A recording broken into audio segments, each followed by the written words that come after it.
Ehundik gora lagun batu dira gaur Lodioko Herriko plazan, atzo Tubacex taldeko azera-laba fabrikan lan egiten zegoela bihotzeko apairatu zuen langilearen heriotza salatzeko.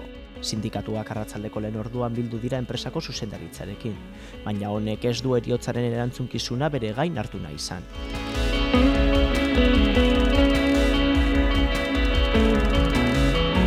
Kontzentrazioaren ostean, azera-labako sarreran kateatu dira Ernai Gazte antolakundeko hainbat kide.